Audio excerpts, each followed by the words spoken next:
जय हिंद साथियों, कैसे हैं आप सभी? बढ़िया है। विद्या की अगली क्लास में आपको स्वागत है। डे 4 में आपका स्वागत है। पहले चैप्टर का हमने डे 4 यहाँ पर लाया है। ठीक है, इसमें हम क्या सीखेंगे?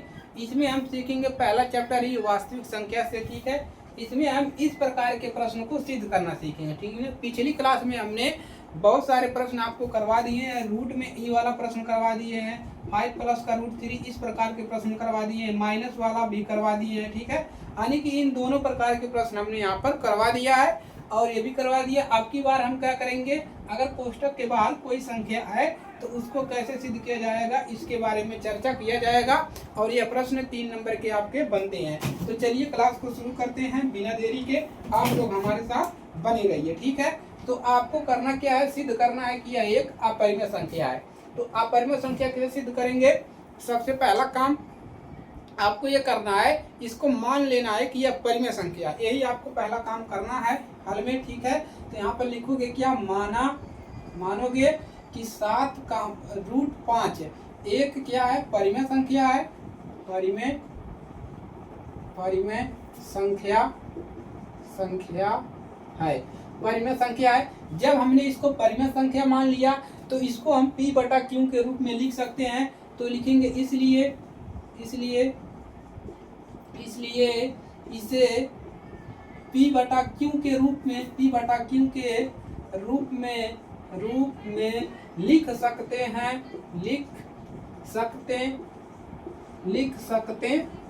लिख सकते हैं ना। जब यह परिमेय संख्या हमने मान लिया और परिमेय संख्या को हम p बटा q के रूप में लिखा जाता है। ठीक है, चलिए ये हो गया। यहाँ लिखेंगे जहाँ p और q क्या है, यहाँ पर लिखेंगे p और q। ठीक है, p और q भी ले सकते हो, a और b भी लिख सकते हो, a बटा आप b भी लिख सकते हैं, कोई समस्या यहाँ पर नहीं है। चलिए उसी को ले लेते हैं, आप लोग को नहीं समझ में आ रहा है। चलिए a बटा b ले सकते हैं। ठीक है, चलिए a बटा b करते, a बटा a और b। जहाँ a और b सअभाज्य संख्याएं हैं, सअभाज्य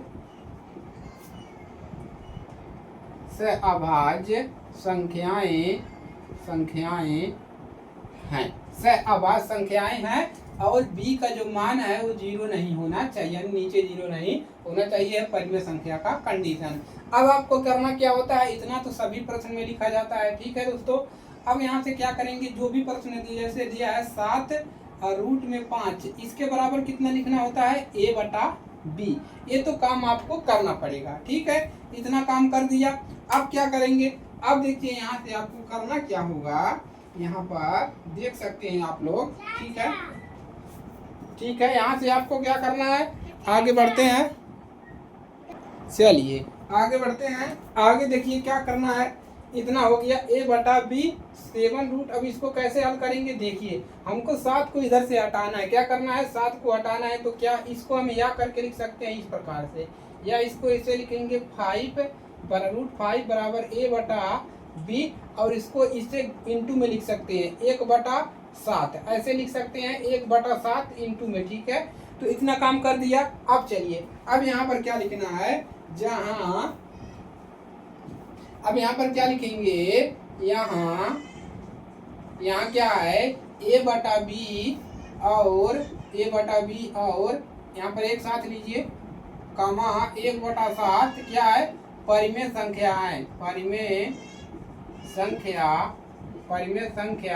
है। देखिए ये सब क्या है, a बटा b डॉट 1.7, ये सब परिमेय संख्या है। जब यह परिमेय संख्या है तो क्या लिख देंगे, इसलिए जब यह परिमेय संख्या है तो इसलिए यह परिमेय है तो इसके बराबर रूट 5 भी है, तो इसको भी कहेंगे, इसलिए रूट 5 भी एक परिमेय संख्या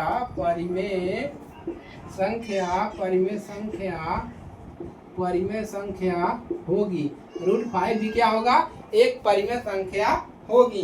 ठीक है, परिमेय संख्या इसका। उसके बाद क्या लिखेंगे, परिमेय संख्या होगी। अब क्या लिखेंगे, रूट 3 जो है, रूट यानी कि जो इतना है एक परिमेय संख्या है। तो यहाँ पर क्या लिखेंगे, एक परिमेय संख्या है, परंतु यहाँ पर लिखेंगे परंतु इस तथ्य का विरोधाभास विरोधाभास प्राप्त होता है, विरोधाभास प्राप्त होता है कि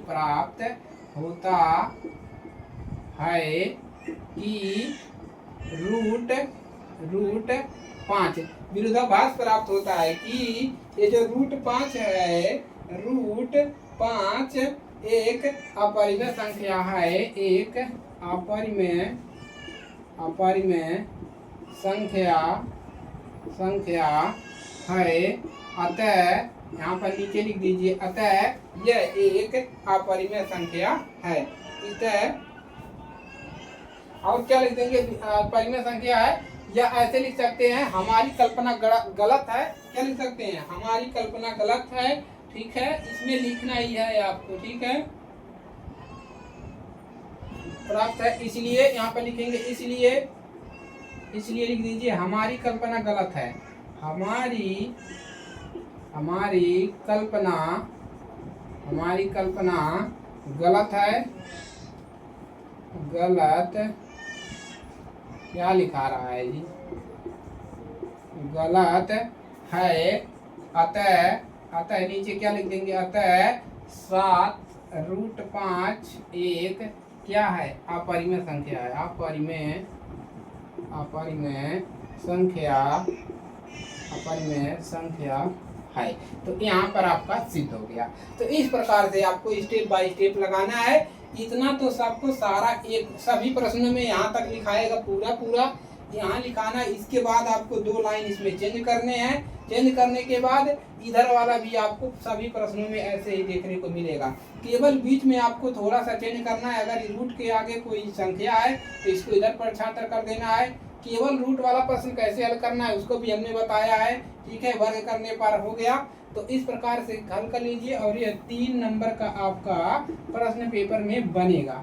ठीक है, 3 नंबर का बनेगा। तो इसी प्रकार से तैयार कर लीजिए, प्रैक्टिस कर लीजिए और ऐसे ही पेपर में आप लोग छाप कर आइएगा। ठीक है, चलिए नोट करेंगे। तो आज के लिए सिर्फ इतना ही। इसके बाद इस चैप्टर का MCQ क्वेश्चन करवा देंगे। उसके बाद चैप्टर खत्म हो जाएगा और अगले चैप्टर की तरफ हम रवाना होंगे। ठीक है, चलिए मिलते हैं किसी अगली क्लास में।